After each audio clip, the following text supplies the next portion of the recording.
Je voudrais du soleil vert, des dentelles et des théières, des photos de bord de mer, dans mon jardin d'hiver. Je voudrais de la lumière, comme en Nouvelle-Angleterre.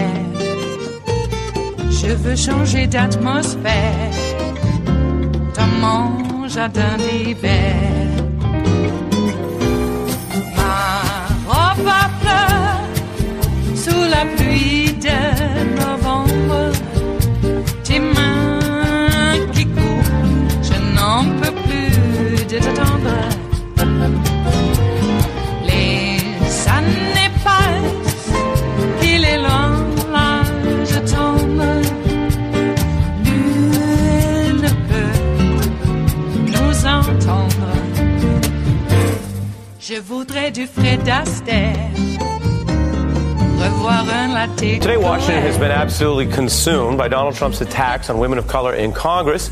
But behind the scenes, there are other things happening, including many in Congress furiously prepping for Bob Mueller's Capitol Hill testimony. Now, it was moved from an original plan for this week to next week after a flurry of activity that happened basically late Friday. Democrats negotiating an extra hour for the Judiciary Committee, which means that every lawmaker on both the Judiciary and Intelligence Committees should be able to question Mueller. This was announced basically after the close of business Friday night.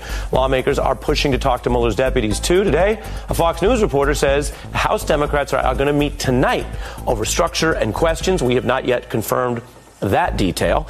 Back with me for our opening argument series is former acting Solicitor General Neil Katyal, who's argued dozens of cases before the Supreme Court and knows his way around these types of hearings. Thanks for being here. Thank you. First of all, it is a little bit inside baseball, but so are you.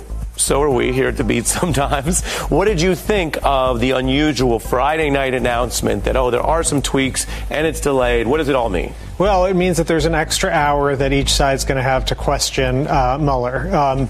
And why that occurs seems to me, unfortunately, to be a little more about the politicians on both sides wanting some camera time than maybe anything else. I mean, one would hope they'd use that extra hour and give the questioning over to one or two experienced people. But I fear it's going to be these 5-minute things. And, you know from practicing law as well as I, you can't really have a cross-examination or direct examination in 5-minute increments with everything interrupted every 5 minutes. I do wonder about that because it's probably way too late for this, but since we're talking shop, there are some rare precedents where they've done different formats or had a committee counsel lead more questioning, and that's actually been quite fruitful. As you say, the stakes are so high for what is the biggest hearing, potentially the whole Trump era. Nobody wants to defer their time.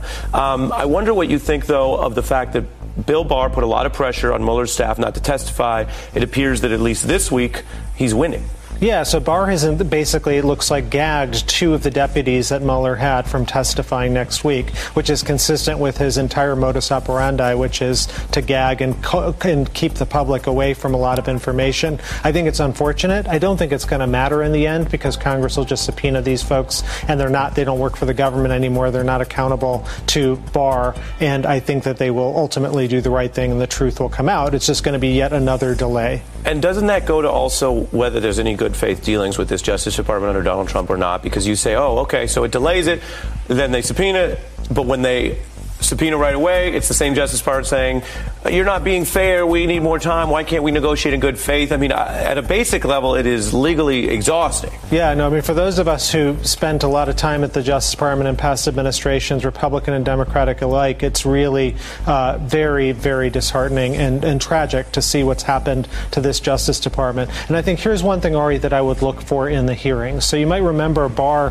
when the report was turned over to him, when Mueller turned over the report in March, he said, the report finds no collusion and clears him of obstruction of justice. And then, a month later, when the report was actually released, you and I were reading it out live, and we're like, wait a minute, it doesn't say the president is cleared of obstruction. In fact, Mueller says if he could have cleared him, he would. And then Mueller also says in the report, I can't indict a sitting president, and indeed, I can't even label him a criminal. Here's why this is significant. Barr, just last month, in an interview, said, quote, I personally think Mueller could have reached a decision as to whether it was criminal criminal activity. So the game has changed now. The rules have changed. Now Mueller is free next week to answer the question he thought he couldn't answer when he wrote the report, which is, did you think Donald Trump committed a crime? So it's a really different circumstance in next week's hearing. So can I ask you one more sort of legal nerd fan fiction question?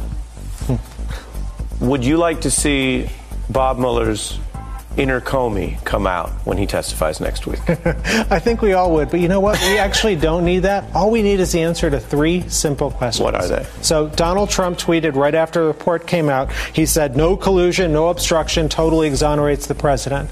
So question number 1, Mr. Mueller. Trump says that you found no obstruction. Is that true? Question number 2, Trump says that you found no collusion. Is that true? Question number 3, did your report totally exonerate the president? Yes or no? That's simple. We talked to a lot of people about this stuff. I haven't heard someone lay it out the way you did, which is put the onus on him to do the rebutting and keep it in the narrow landscape of yes or no, Mr. Mueller. I hope we don't need the inner Comey. We just need Americans to focus on what the report actually says, because it is devastating to the president.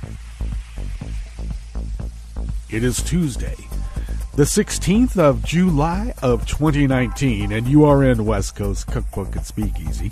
I am your chef de cuisine, Justice Putnam, and our daily special is Tarrytown Chowder Tuesdays. A small hint, a scant dash of smoked hot Hungarian paprika will make all the difference in the world. Just a small scant dash. Less than a pinch. Okay. Speaking of a pinch, I guess Trump is going to run on America, love it or leave it. Well, if that's the case, if it is America, love it or leave it, when does the Aeroflot jet come and take him away back to Gorky Park where he belongs? I hear that Steven Seagal wants to use him as a walk-on in one of his action flicks. Of course, they'll need him close by, he being Donnie, in Gorky Park, because Steven lives there now. All right, I can't wait to see Trump, his family, his whole entourage climb the steps to that Aeroflot jet, wave like Nixon, and then fly away. God. Well, that's one fantasy. The reality I want to see is this fellow tried, convicted, sentenced to a federal prison, serve his time, and then handed over to The Hague for crimes against humanity, among other things. That's the reality. The fantasy of him climbing up on an Aeroflot jet, that makes for a good movie. Or at least a good, HBO special. But the reality is that we are a country of laws. That's why we love it so. That's right. Well, the same trope back in the day about America, love it or leave it, were people who hated America and Americans. They hated what they thought America had become. And what had it become? A nation of equality and due process for all, instead of master and slave. Why else would workers back in the day get paid 75 cents an hour? 75 cents. Oh, I know you can extrapolate that out and go, yeah, no, it's really about 210. Yeah, I'll live on that. Okay. It was a paradigm shift, I'm sure, among a certain set of people who believe that business rules all, and apparently their idea of business is not paying labor and cheating out your competitors who do. Is that the American way? Is that America, love it or leave it? So, you are a business person who pays your labor, and you see this consortium of cotton farmers over there who don't. And you raise a stink about it, and the next thing you know, there's a civil war and they want to kill you. How dare you get in the way of my business? Okay, well, the reason we do have government, and a government of laws rather than men, is because men are arbitrary and the law is supposed to be a capital L law. Unless you pack the courts with a bunch of Federalist Society judges who are apparently malleable to any right-wing trope that there is, as long as it gives the executive power. What happens when the executive becomes Frankenstein Donnie? With no endearing qualities. At least Frankenstein had some endearing qualities. He saved the little girl right there in the water. Saved her. Trump saving anything? Anyone other than his own rear? Please. Well, what's on the rest of the menu? Of course, that was Neil Catal at the top with Ari breaking down how they're going to crack Mueller at next week's hearings. And it boils down to 3 critical questions. And it really doesn't go beyond what Mueller said that he will only testify to, and that's the report. On the rest of the menu here in the Bistro Cafe of West Coast Cookbook and Speakeasy, Tarrytown Chowder Tuesdays. Trump's lying lawyers are doing permanent damage to the Justice Department. Really? The Trump administration takes another stab at hurting federal workers. Well, of course. Cruelty and suffering is always the point. Apparently, that's what motivates his base. And it took Trump 195 days to finally nominate a permanent defense secretary, the longest in the 72-year history of the office. After the break, we move to the chef's table, where Italian police seized a bizarre and terrifying weapons cache of assault rifles, handguns, and an air-to-air missile from a far-right neo-Nazi militant cell. They're all over, and they're coming here. Actually, they already are. And a NASA-funded lab in Colorado is set to have robots install cosmos-gazing telescopes on the dark side of the moon. All that and more on West Coast Cookbook and Speakeasy. Bon appetit.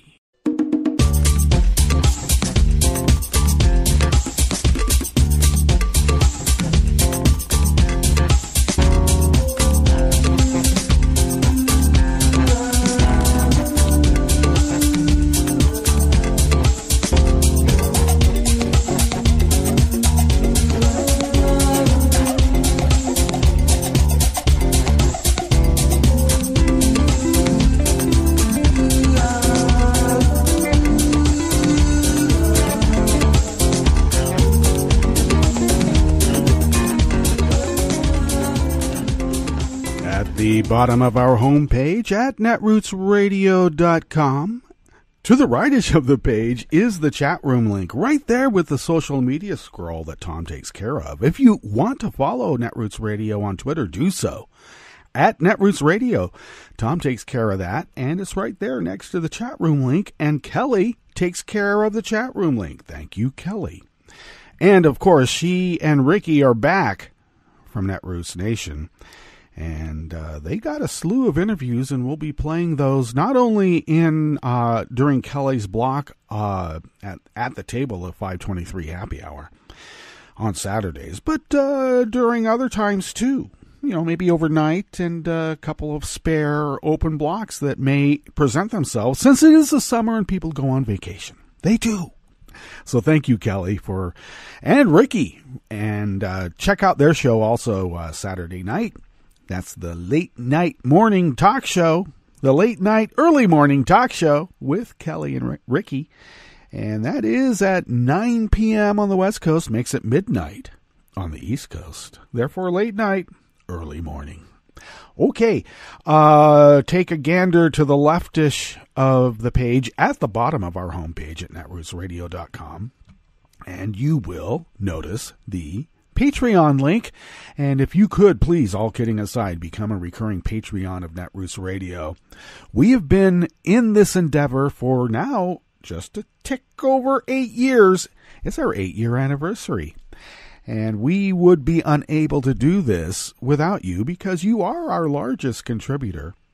And if you could possibly afford a espresso latte type coffee drink and buy us that once a month, and instead of giving us a coffee, if you gave us the money, we'll turn those funds into a stimulating concoction that hopefully uplifts and enlightens.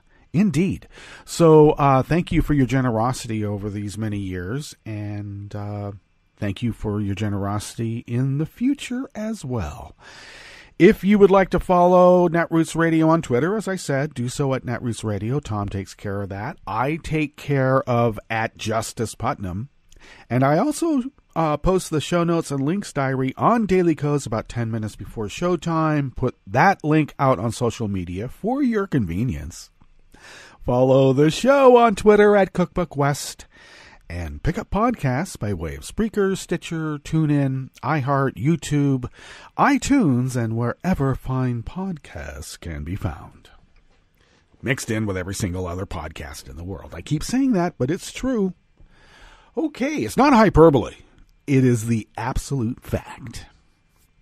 Okay, let us get into this first offering here in the Bistro Cafe of West Coast Cookbook and Speakeasy, Tarrytown Chowder Tuesdays.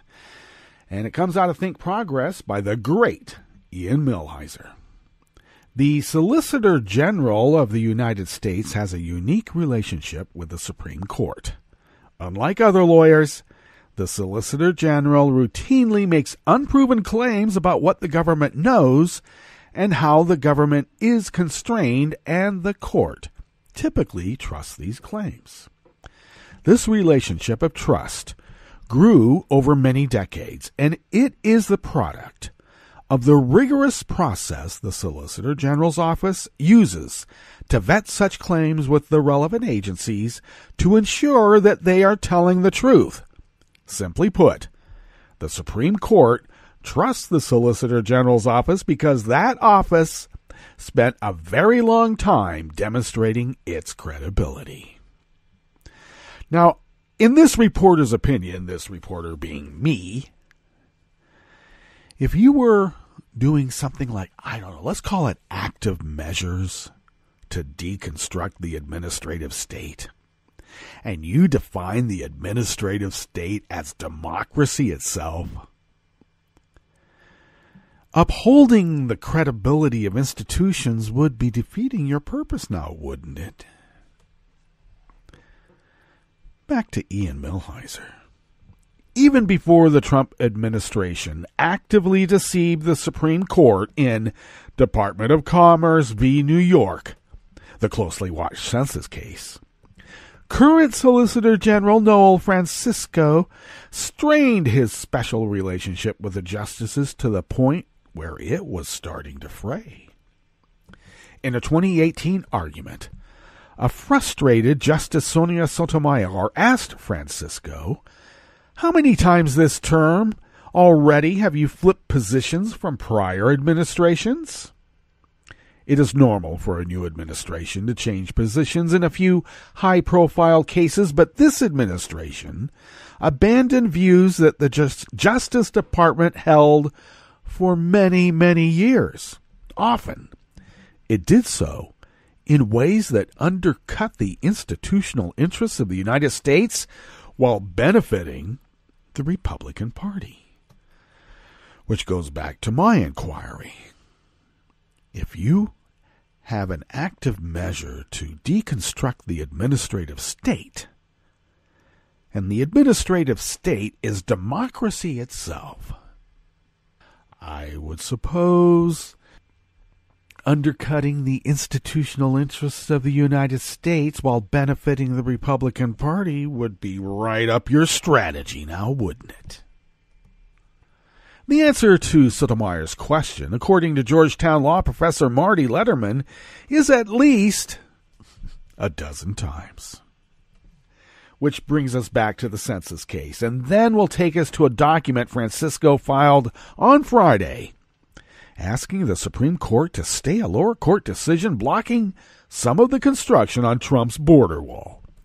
The holding of New York is that the Trump administration cannot immediately add a question to the main census form asking about citizenship, a question they almost certainly wanted to ask because it would depress participation in immigrant communities and shift political power to white Republicans, because the administration lied about its real reasons for wanting to ask the question.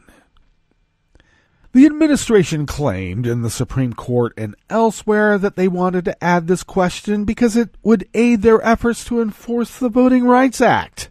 Few people believed them, and one of the people who didn't believe them was Chief Justice John Roberts, who wrote that this rationale, quote, seems to have been contrived, end quote. After the Trump administration lost the census case, it spent the better part of 2 weeks playing fast and loose with the facts again. While the census case was pending, the Justice Department told various federal courts at least a dozen times that, quote, the census forms must be finalized for printing by the end of June of 2019, end quote. Yet, for days after that deadline passed, Justice Department attorneys signaled to federal courts that they would continue to fight to include a citizenship question, though Trump himself eventually backed down in a press event on Friday. Did he? The Solicitor General's latest filing involves a case known as Trump v. Sierra Club. In that case, a federal district court blocked the administration's efforts to transfer $2.5 billion from a pool of money intended to support anti-drug activities and then place it in the construction of Trump's border wall.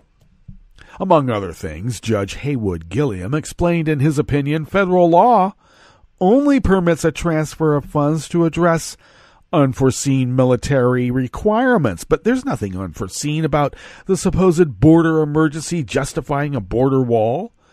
Trump's talked about the need for a wall for years. Yeah, we got to get it built. They're coming. There's hordes. In any event, Francisco asked the Supreme Court to stay the decision, offering several reasons why the administration thinks that Gilliam misread the statute, and also arguing that the Sierra Club and its co-plaintiffs are not proper plaintiffs to challenge this transfer of funds. Francisco also urges the Supreme Court to move quickly, claiming there's a looming deadline that the administration must meet. According to the Department of Defense, under current law, the funds at issue will no longer remain available for obligation after the fiscal year ends on September 30th of 2019. And that was Francisco writing. The Defense Department also claims that it needs plenty of lead time to start construction because the contracting process necessary to completely obligate the full value of the contracts is complex.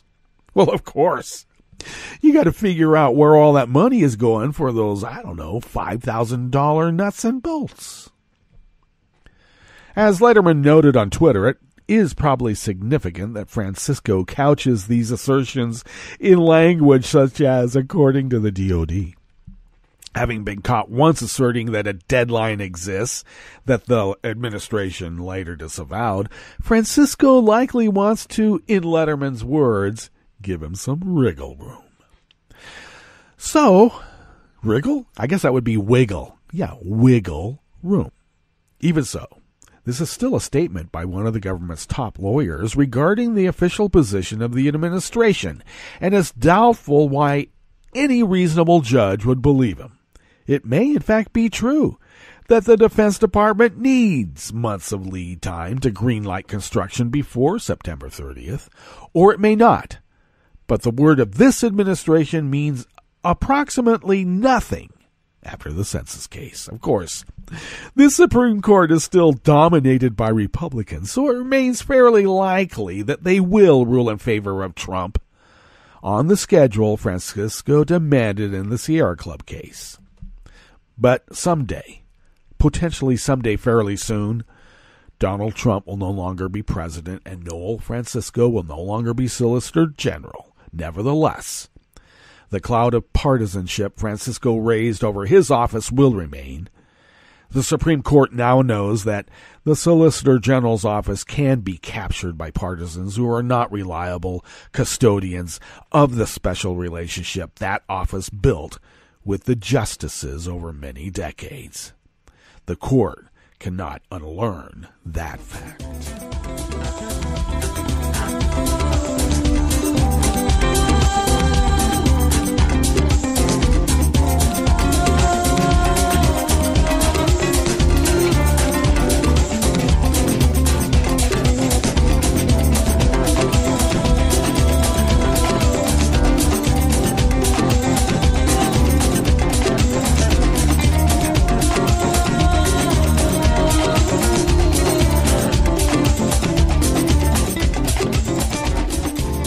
Lisa Needham of Share Blue Media brings us this next offering here in the Bistro Cafe of West Coast Cookbook and Speakeasy, Tarrytown Chowder Tuesdays.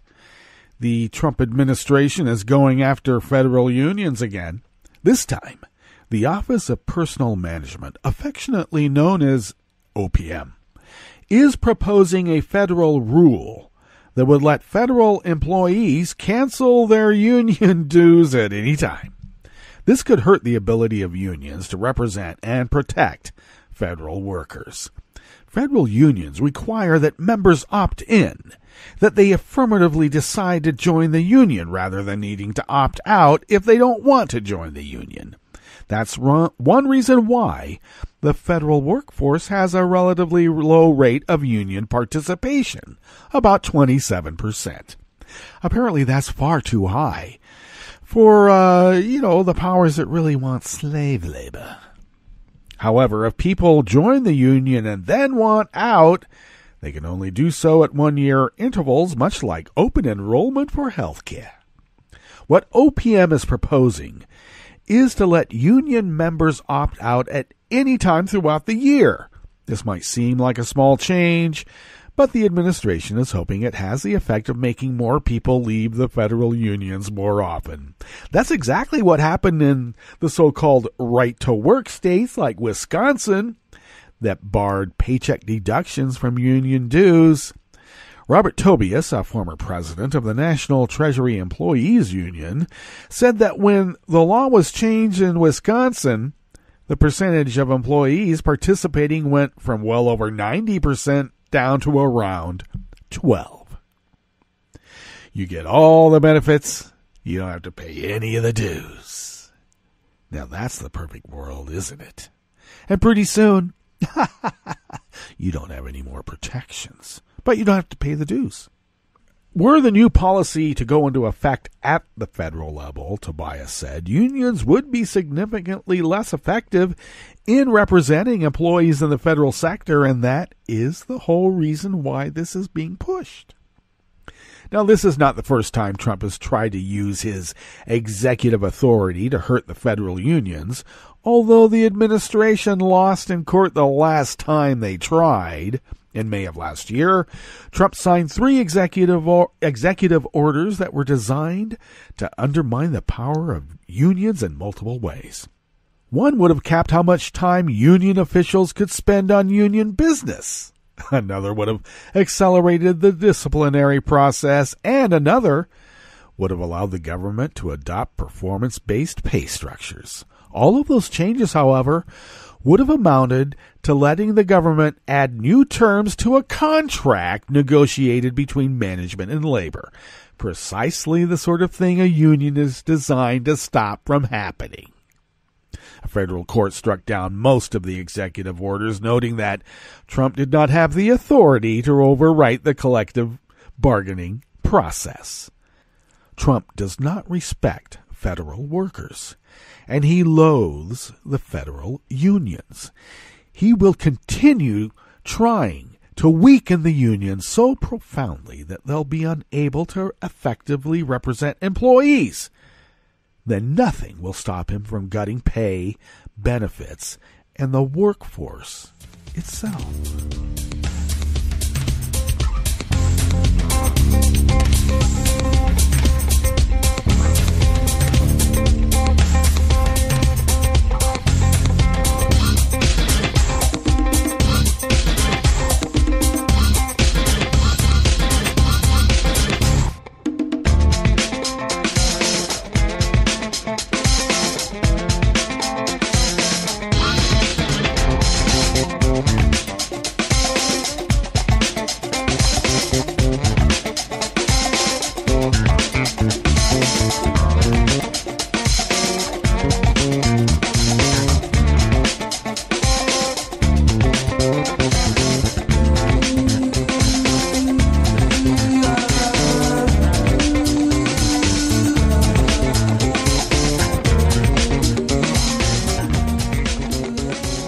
CSI Martin, also of Share Blue Media, brings us this final offering here in the Bistro Cafe of West Coast Cookbook and Speakeasy. Well, Trump left the Defense Department without a permanent leader for 3 times longer than at any other time in the 72-year history of the position. The last time Trump had a permanent defense secretary was on the 31st of December of 2018. On Monday, he finally formally nominated someone to fill the position, tapping Mark Esper, who until recently was the Secretary of the Army. Oh, he's already gone through the vetting process, the nominating process. Okay. Esper was selected after Trump's initial pick. Acting Defense Secretary Patrick Shanahan abruptly withdrew his name from consideration following a domestic violence scandal. Trump has struggled to fill the position for more than 6 months after the previous Defense Secretary, James Mattis, sent a scorching letter berating Trump's many failures as he left his position at the end of December. Mattis blasted Trump for antagonizing traditional allies while groveling before thugs and dictators. The record vacancy length prior to Trump was with H.W. Bush. When the job was unfulfilled for 60 days, Trump blew past that record at the beginning of March, unwilling or unable to fill the position for 195 days and counting. Even though Esper has been officially nominated, he must still be confirmed by the U.S. Senate, which could take several more weeks. Because aren't they going to go on vacation pretty soon and then have one after that? When the position became vacant, the country was in the midst of a Trump-initiated government shutdown, and Paul Ryan was still Speaker of the House. For Trump, vacancies in top positions are the norm rather than the exception. At the moment, 18 senior positions within the Pentagon are either unfilled, or filled with officials in acting capacity. While Trump focuses on exchanging love letters with Kim Jong-un, 4 of the top 5 civilian posts are operating without a Senate-confirmed leader. Secretary of Defense, Deputy Secretary of Defense, Air Force Secretary, and now the Army Secretary. Oh, I have an idea. Just fill those positions up with lobbyists in the military sector. They know what to do. Outside the military, Trump struggles to appoint and maintain top leaders, perhaps because so many top advisors are forced to resign because of scandals. Well, I suppose if you, select people because of their shady past, something might come to bite you in the rear, especially in a land called the rule of law. Alex Acosta resigned earlier in July after being battered for previously giving a sweetheart deal to a child sex predator. Other scandal-plagued former cabinet secretaries include Tom Price from HHS, EPA Administrator Scott Pruitt, and Interior Secretary Ryan Zinke, the guy that flew a flag whenever he was in the office and then flew another flag whenever he wasn't.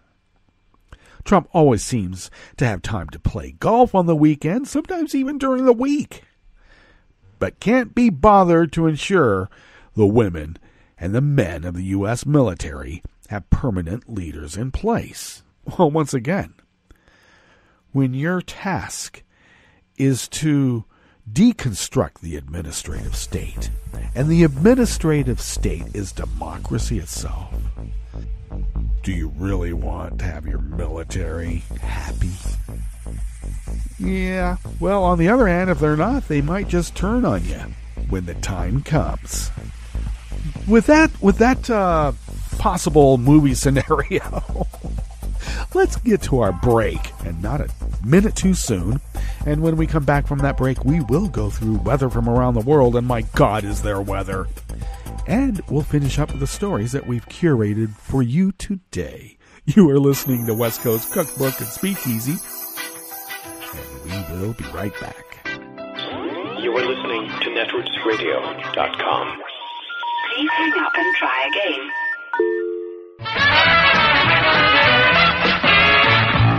again. From a point at sea to the circles of your mind, a new force is at work for planetary transformation. New radio for a new Earth.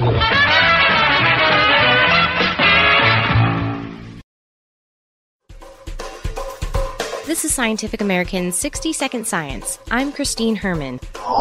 Tobacco plants, of course, are grown to make cigarettes. But tobacco is also used a lot in scientific research, and a new study shows tobacco can be genetically engineered to churn out large amounts of a commercially important bacterial enzyme known as cellulase.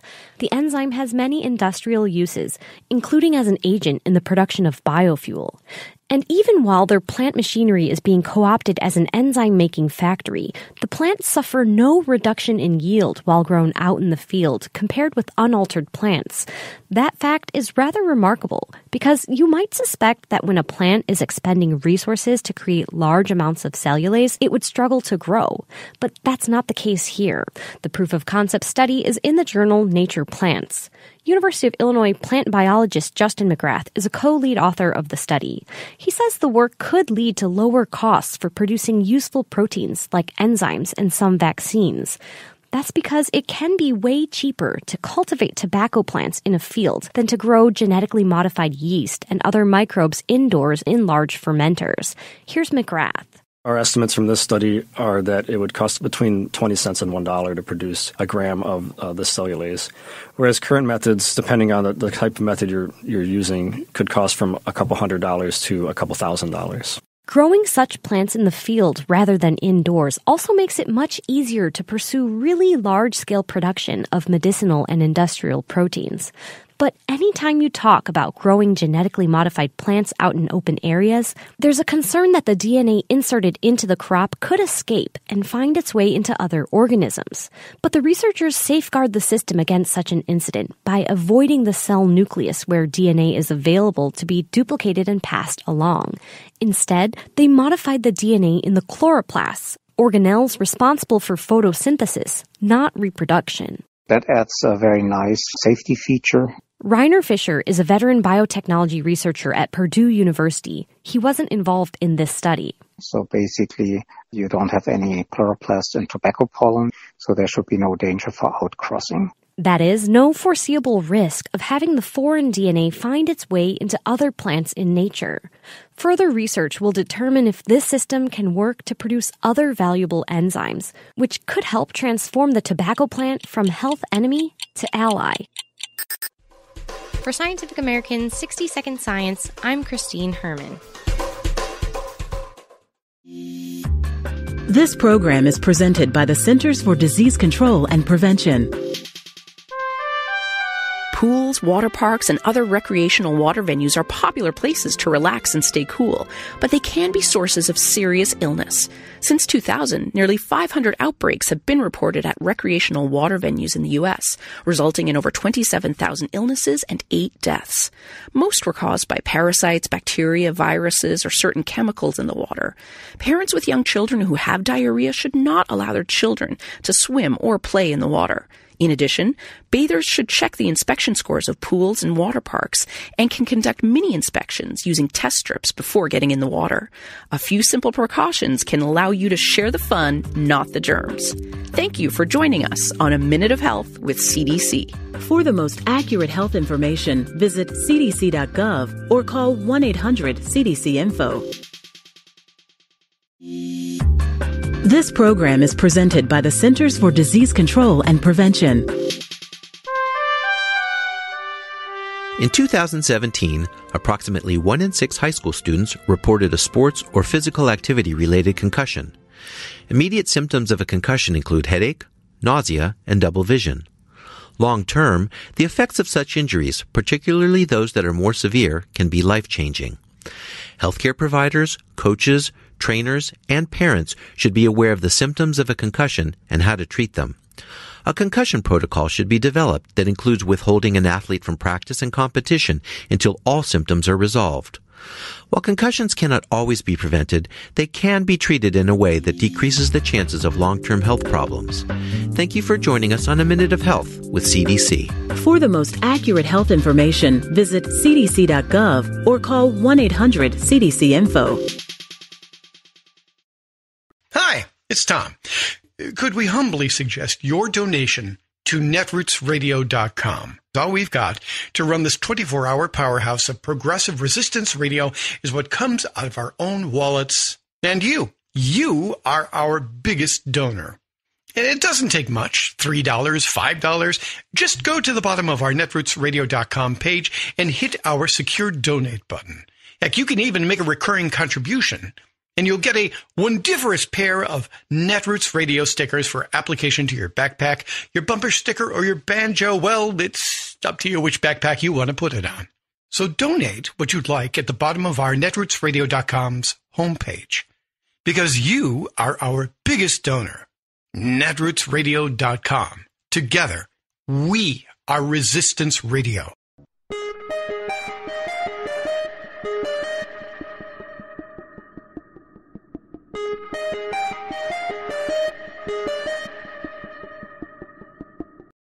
Let's celebrate Megan Rapinoe. I'm Lily Ledbetter, and this is a Civil Liberties Minute with ACLU attorney Bill Newman. Celebrate her and the entire United States women's soccer team's victory at the World Cup. But also let us mourn. No, that's the wrong word. Let us vow to remedy the cloud of inequality that enshrouds women's soccer. On March 28th, the national team members sued the United States Soccer Federation for paying women athletes far less than men, for providing inferior playing conditions, and for not promoting the sport. As Lindsay Krause, senior editor for OpDocs, recently wrote in the New York Times, quote, "Money makes money. Women can play and win all they want, but the system is created by men for men." She goes on to say, quote, "We pay for what we value. And if we invest in women's soccer as though there won't be an audience, we'll make that come true." Which, of course, is the answer to the argument, well, men's sports make more money, which is how it is, but not how it has to be. This is a fight that will play out in court, and it is also a fight that can be assisted greatly, if not won, in the court of public opinion. We're talking about equal pay for equal work. It's a simple concept, and if not now, when? The Civil Liberties Minute is made possible by the ACLU because freedom can't protect itself. I'm Rick Smith, and this is Labor History in 2.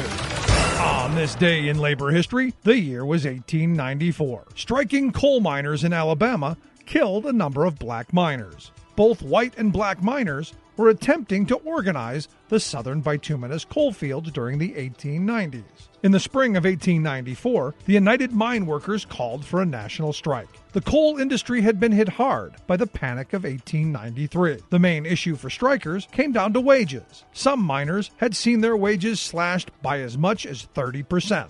Although Alabama miners were not part of the National Union, they also went on strike. Both black and white miners walked out on April 14th. By May, only 735 miners were still working. The mine operators intended to bring in outside black scabs, a common strike-breaking practice of those times. 100 black strikebreakers were brought in from Kansas. All striking miners, regardless of race, were united against the scabs. Mine owners consciously used the threat of permanently replacing white miners with black workers to exacerbate racial tensions. In a letter published in the Birmingham Age Herald on April 20th, one mine owner proclaimed, "This is a rare chance for all first-class colored miners to have a permanent home. This can be a colored man's colony. Colored miners, come along." The tensions came to a head on July 16th at the Pratt Mine when striking miners ambushed the scabs as they left the mine. 2 black replacement workers were killed. Half of the attackers were black miners. The nationwide strike was unsuccessful, and most striking miners went back to work. The Alabama miners held out, but they too eventually returned to the mines. Labor History in 2 brought to you by the Illinois Labor History Society and The Rick Smith Show. For more information, go to laborhistoryin2.com, like us on Facebook, and follow us on the Twitters at laborhistoryin2. This is Solidarity News on Radio Labor. This is a Radio Labor Report recorded on Tuesday, July 16th, 2019. I'm Mark Belanger. In the United States, the labor movement is demanding major changes in a trade pact that has been negotiated with Canada and Mexico. The New Deal is supposed to replace the North American Free Trade Agreement, NAFTA. The largest labor federation in the U.S., the AFL-CIO, has been conducting a national campaign calling on Congress not to ratify the New Deal until changes to it are made. Richard Trumka is the president of the AFL-CIO. For 25 years now, NAFTA has devastated working people. Nearly 1 million jobs have been lost under the agreement. But that's only the surface, the direct jobs that were lost. You know how they've used this agreement to try to lower our wages, to threaten us, to do outsourcing, and do all kind of other things to prevent workers from getting ahead. And NAFTA, unfortunately, continues to be used as a model for every other trade agreement that's out there. One of the big losses that people don't think about is when we have a trade deficit in this country, for every $1 billion in trade deficit, it's about 20 to 25,000 jobs that aren't created. Now, we had a record trade deficit for the last several years, almost $900 billion each year. But just with Mexico and with Canada, last year the trade deficit was $177 billion. Multiply that times 20 or 25, and that's the number of jobs that were lost because of that deficit. See, they'll talk about a lot of things about these agreements. They want you to believe that they're inevitable, that they're wonderful, that they're the market, they're everything. But at the core of every debate, it's about one thing. It's about people. Is this agreement good for people, or is it just good for Wall Street and the elite? Is it good for corporations, or does it help the everyday worker? See, there's 3 levels of enforcement that we have to look at.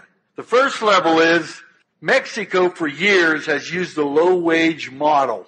They keep wages artificially low so they can suck investment and jobs out of the United States. They're going to have to change their labor laws and enforce them if we're going to have any kind of progress when it comes to trade. They used a thing called a protection contract to enforce that low-wage model. And here's what a protection contract was. They had these government unions that were part of the government. They weren't independent unions like ours. They didn't elect their officials. They didn't see what happened. They would dispatch these sham unions, and they'd sign a contract with an employer.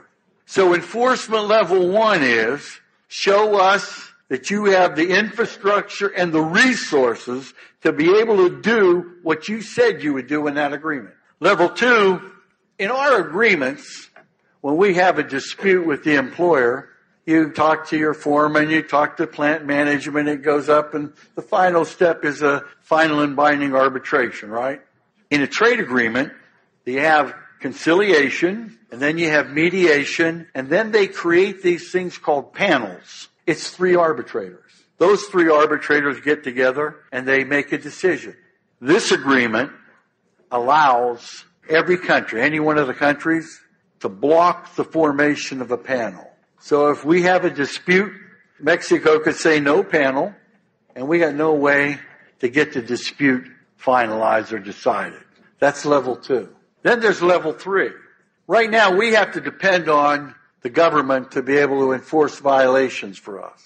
We petition them and they say yay or nay, and then it can take up to 9 years. We want to be able to say, if we find out through monitors, through the Mexican labor movement, through a number of other things, that you violated the trade agreement, your product stops at the border. It can't come into the United States until the violation is rectified.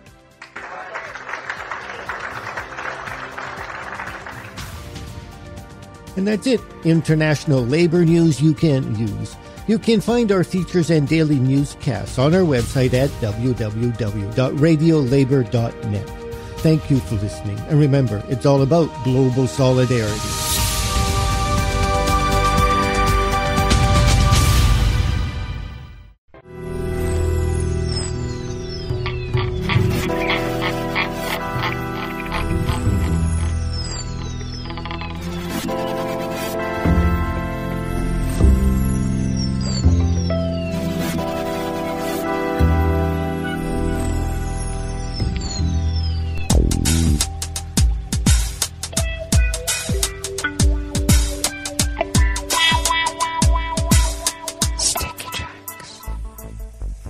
Thank you for accompanying us here to the chef's table at West Coast Cookbook and Speakeasy, Tarrytown Chowder Tuesdays.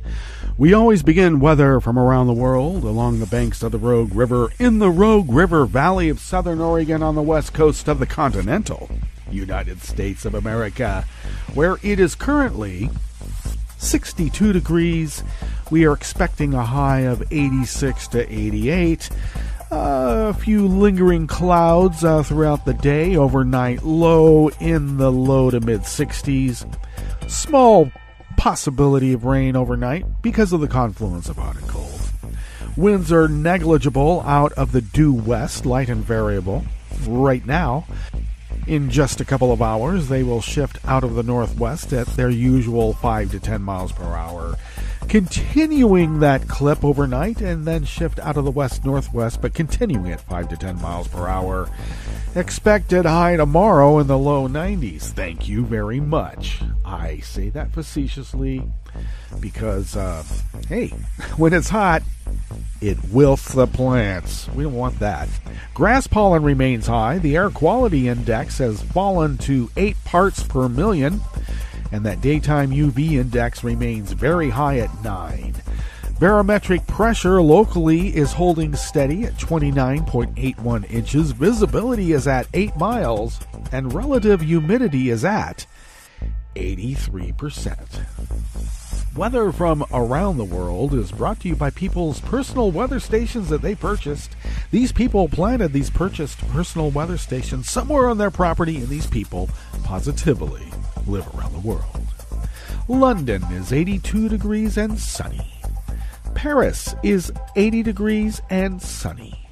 Rome is 90 degrees and partly cloudy.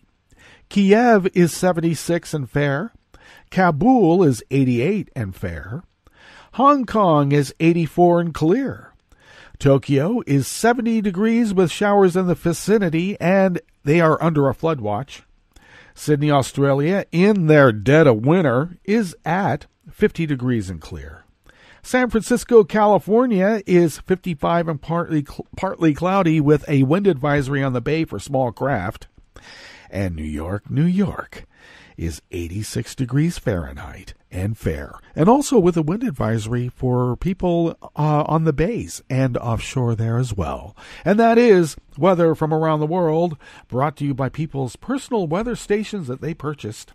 These people planted these purchased personal weather stations somewhere on their property, and these people positively live around the world.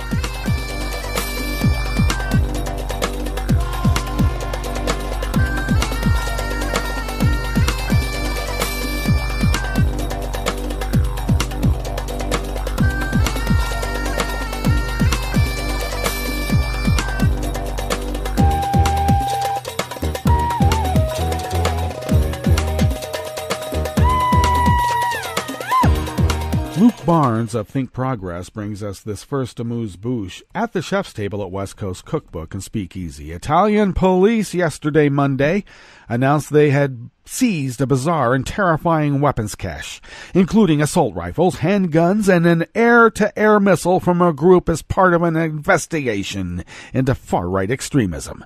The raids were carried out across the north of Italy and stemmed from a previous investigation into far-right groups, specifically Italian nationals who had taken part in fighting in the Donbass region of eastern Ukraine. Police discovered hunting rifles, submachine guns, hundreds of rounds of ammunition, and Nazi memorabilia. By far, the most unexpected discovery was a French-made Matra air-to-air missile, which was unarmed at the time, but according to police, could have been reactivated. During the previous investigation, telephone contacts were found between a militiaman and an arms expert who proposed the purchase of a missile. The investigations led to the discovery of the considerable arsenal with a high offensive capacity. The police will retrace the chain backwards to understand where it leads.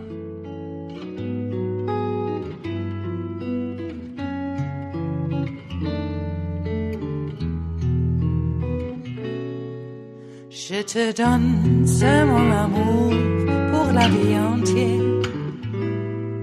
la promesse de me trouver à tes genoux. Aussitôt que tu m'appelles, rester toujours fidèle, c'est tout, c'est tout. Je te donne tous mes printemps, mes étés de mer, mes automnes quand les feuilles tombent partout.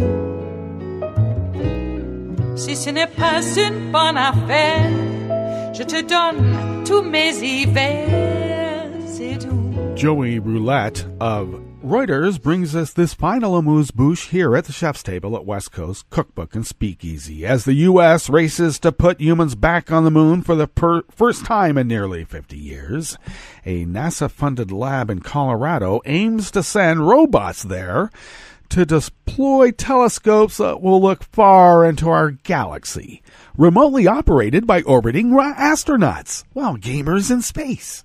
The radio telescopes to be planted on the far side of the moon are among a plethora of projects underway by the U.S. Space Agency, private companies, and other nations that will transform the moonscape in the coming decade.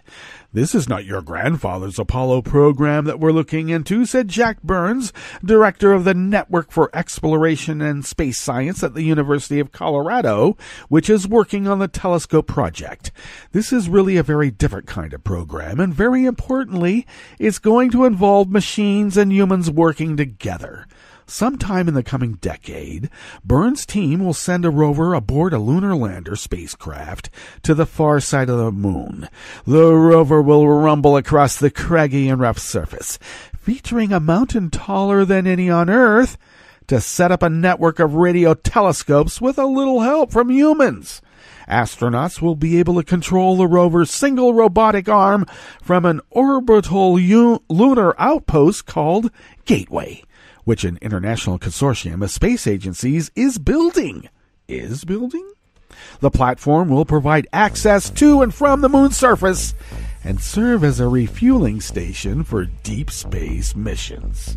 Well, let's keep an eye on this and see where it leads. I'm still worried about radiation from cosmic rays, but that's because I'm a romantic. Well, that does bring us to the end of our broadcast period for the day, but you do know that Netroots Radio is going to broadcast on. In fact, we're going to meet up tomorrow for Smothered Benedict Wednesdays. So do stay tuned to Netroots Radio all day and all night for all the breaking news as it breaks. And we'll meet up here tomorrow, right here, in West Coast Cookbook and Speakeasy. Bon appetit.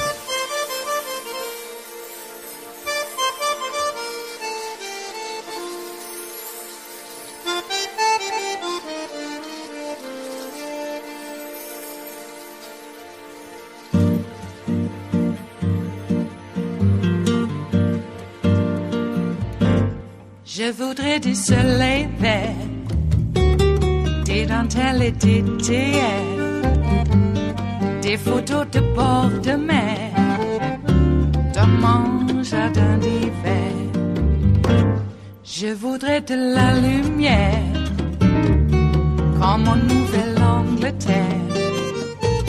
Je veux changer d'atmosphère, dans mon jardin d'hiver.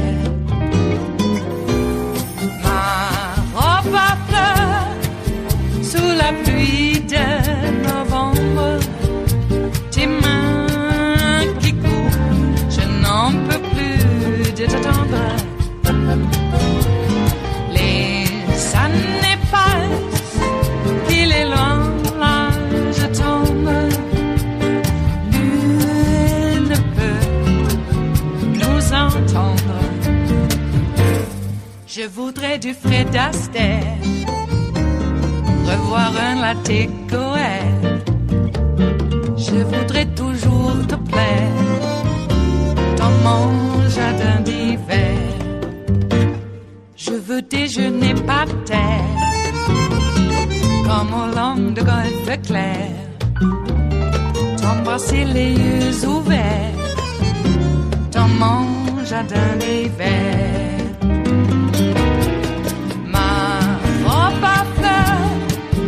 Sous la pluie de novembre, tes mains